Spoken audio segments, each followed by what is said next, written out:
सो दोस्तों, digital marketing बहुत ही तेजी से फैल रहा है और उसके फैलने का वन ऑफ द रीजन है कि उसके पास में दो एडवांटेज है, डेटा एंड टेक्नोलॉजी।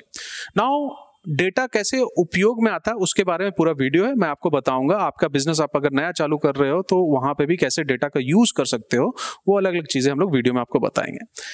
अब एक केस स्टडी ले लेते हैं, जैसे कि मान लेते हैं कि अगर आपको 20 से लेके 30 साल की महिलाओं को टारगेट करना है और जिनको वेस्टर्न ड्रेस पसंद है, उनको अपने वेस्टर्न ड्रेस के कपड़े बेचने हैं, तो आप ट्रेडिशनल मीडिया में कैसे यूज करोगे इसको। तो ट्रेडिशनल मीडिया में लेट्स से मान लेते हैं मैगजीन, तो मैगजीन के अंदर में आप जो महिला सेंट्रिक मैगजीन होगा उस मैगजीन के अंदर में एडवर्टीजमेंट दोगे, ये सिंपल लॉजिक बनता है।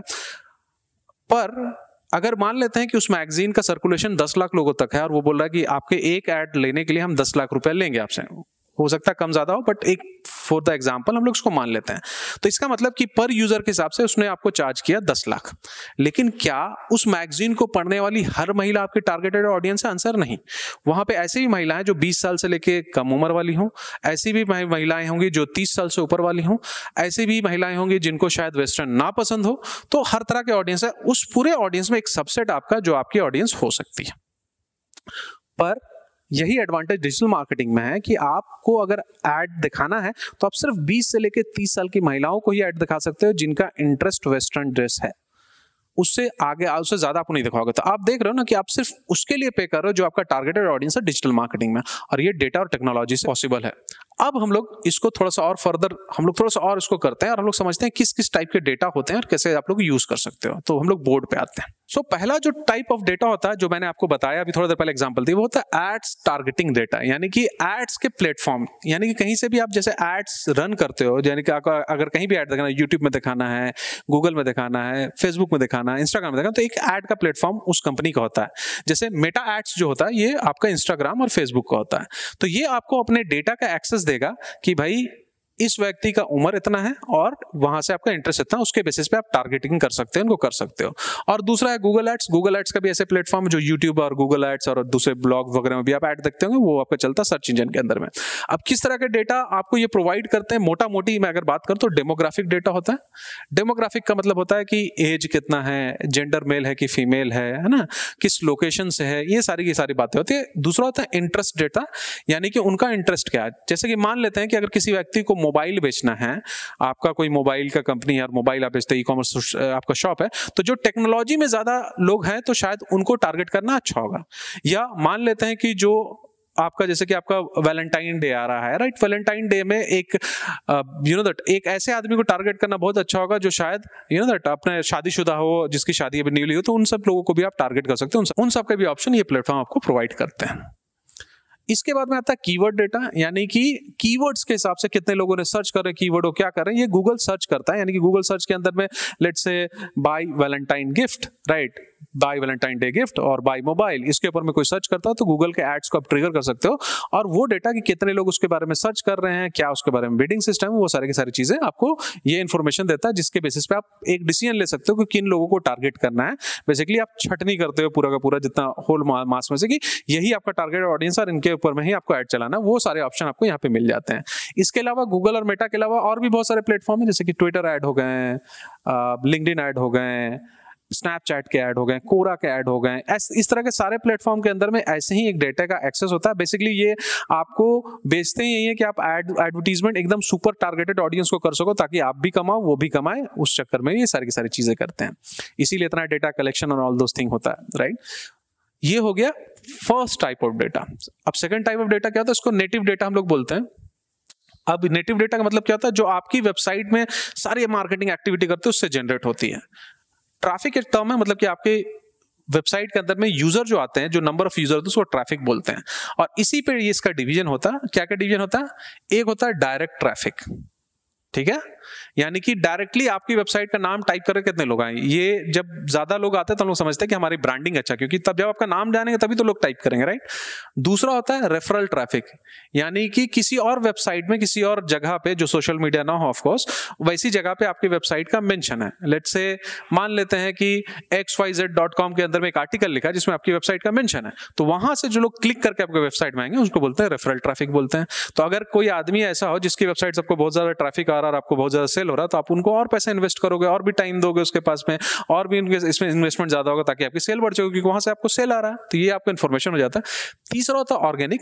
ये organic basically search engine optimisation के ट्रैफिक होता है, जैसे गूगल में कोई सर्च करके आपकी वेबसाइट में आ जा रहा है, बिंग में आ जा रहा है, तो वो होता है। इसके अलावा होता है पेड एड्स, यानी कि जो आप एड्स चलाते हो, जो कि ads targeting data, Google Meta ads, Facebook ad, Google ads के थ्रू। इसके बाद में अदर्स एक और ट्रैफिक सोर्स होता है। अदर्स का मतलब होता है कि आप एड ही चला रहे हो या कहीं पे भी आप सोशल मीडिया में लिंक डालो, बट आप एक कस्टमाइज यूआरएल बना दियो ट्रैक करने के लिए कि एग्जैक्टली उस कैंपेन से कितने लोग आ रहे हैं। लेट्स से अगर हम मान लेते हैं सोशल मीडिया के अंदर में किसी इन्फ्लुएंसर के साथ में काम कर रहे हैं, तो उस इन्फ्लुएंसर के नाम से हम एक कस्टमाइज यूआरएल बना देंगे और उस इन्फ्लुएंसर को दे देंगे। अब जब भी जो भी आदमी उस लिंक से आएगा हमारे वेबसाइट के अंदर में, उस डेटा को कैप्चर करके हम बता सकते हैं कि भाई ये जो इन्फ्लुएंसर है, जैसे कि हम लोगों ने 10 इन्फ्लुएंसर को अलग अलग लिंक बना के दे दिया, तो कौन ज्यादा अच्छा परफॉर्म कर रहा है, देन उसके साथ में ज्यादा इन्वेस्टमेंट, ज्यादा उनके साथ में ज्यादा हम टाइम गुजार सकते हैं, जहां पे हम कन्वर्जन मिलता है। सीधी सी लॉजिक है। और एक होता है सेल्स डेटा, यानी कि आपकी वेबसाइट में कितने सेल्स हुए हैं। ये सेल्स डेटा आपकी वेबसाइट के अंदर में आपका जो भी सीआरएम होगा या जो आपका सॉफ्टवेयर लगता है वेबसाइट का सीएमएस होता है, उसमें आपको मिल जाते हैं कि इतने सेल हुए हैं, इस टाइम में सेल हुए हैं, ये प्रोडक्ट इतना सेल हुआ है, ये इस ट्रैफिक सोर्स है, ये इससे किससे बेचा गया है। ये सेल्स डेटा आपके पास में होता है। अब इसके लिए अगेन टेक्नोलॉजी का आपको यूज करना होगा, उससे होता है। मैं अभी टेक्नोलॉजी वाले पार्ट में नहीं जाऊंगा क्योंकि वो थोड़ा सा difficult to understand for people who do not know coding and all those thing. तो मैं आपको इतना ही बता रहा हूं जितना आपको जरूरत है समझने की। राइट नाउ ये सब डेटा को कैप्चर करने के लिए हम लोग टूल्स यूज करते हैं, जैसे कि एक टूल का नाम है गूगल एनालिटिक। ये फ्री टूल है, कोई पैसे देने की जरूरत नहीं है, फ्री में जीमेल के अकाउंट से बन जाएगा। इसमें एक कोड जनरेट करके देता है, हालांकि इसका प्रोसेस दिया आपको लिखना नहीं, बस कॉपी पेस्ट करना पड़ता है। दूसरा होता है आपका सर्च कंसोल। ये गूगल के अंदर में जो सर्च करते हैं उससे क्या डेटा आता है वो डेटा आपको प्रोवाइड करता है। तीसरा आजकल आ गया है, एक है माइक्रोसॉफ्ट क्लैरिटी। तो ये आपको सेशन रिप्ले कर देता है, यानी कि आपके अगर वेबसाइट के अंदर कोई यूजर आया तो उसका वीडियो बना के दिखा देता है कि भाई देखो ये आके कहां पे गया, अगर इसने परचेज नहीं किया तो क्या क्या चीजें रोक रही हैं, क्या ये पूरा कंटेंट देख पा रहा है कि नहीं देख पा रहा, कहीं कन्विंस तो नहीं हो रहा। ये सारा का वीडियो बना के आपको दे देता है। तो ये बहुत कमाल का है। ये तीनों के तीनों फ्री हैं, ये तीनों के तीनों आप लोग यूज कर सकते हैं। इसके अलावा और भी हैं, जैसे कि थोड़ा सा एडवांस वर्जन जिसका, जैसे कि गूगल का ही है गूगल डेटा स्टूडियो, थोड़ा सा एडवांस वर्जन है ये, बट ये भी फ्री है। गूगल डेटा स्टूडियो भी फ्री है। तो जितने भी टूल हैं सब फ्री हैं, लेकिन आपको सीखना पड़ेगा। इसमें आप गूगल का खुद का ही एकेडमी है जहां पे आप सीख सकते हो। माइक्रोसॉफ्ट क्लैरिटी का खुद का एकेडमी है। अगर आप सर्च करोगे कि how to learn Microsoft Clarity, तो वो सारे के सारे इन लोगों को अपने खुद के बनाए रखते हैं प्रोडक्ट के बारे में। राइट, तो ये हो गया हमारा दूसरा डेटा। अब आते हैं तीसरे डेटा के बारे में आते हैं। ये होता है रीमार्केटिंग के लिए जो डेटा यूज करते हैं। अब रीमार्केटिंग क्या है पहले उसको समझ लेते हैं। आपके साथ कभी ऐसा हुआ है कि आप कोई प्रोडक्ट अमेजन में खरीदने गए हो, लेकिन आपने खरीदा नहीं है, लेकिन फिर यूट्यूब, फेसबुक, मेटा, कहीं पे भी जा रहे हो आप, वहां पे वो आपको नजर आ रहा है। ये इसको कहते हैं रीमार्केटिंग। अब ये रीमार्केटिंग डेटा कैसे पता चलता है? तो उसके लिए ये हाइब्रिड डेटा होता है। उसके लिए एक तो इसकी जरूरत पड़ती है प्लेटफॉर्म की, और दूसरी जो ये डेटा कैप्चर कर रहा है, हमारी वेबसाइट डेटा कैप्चर कर रही है, नेटिवली कर रही है, उसका एक्सेस उसको चाहिए होता है। तो अब इन दोनों के बीच में ब्रिज कैसे बनाया जाए? क्योंकि ये तो अलग प्लेटफॉर्म है ऐड चलाने वाला, गूगल, फेसबुक, मेटा का है। अगर ये वाला तो हमारी XYZ या abc.com है, दोनों अलग है। दोनों के डेटा तो साझा हो नहीं सकता है दोनों, क्योंकि दोनों दो अलग अलग प्लेटफॉर्म, एक कंपनी दूसरी कंपनी से क्यों साझा करेगी? तो ये जो एड प्लेटफॉर्म है, ये क्या करते हैं कि ये आपको बेसिकली क्या करते हैं कि कुछ कोड जनरेट कर देते हैं और उसको अपनी वेबसाइट में कुछ स्पेसिफिक जगह पे डालने बोलते हैं।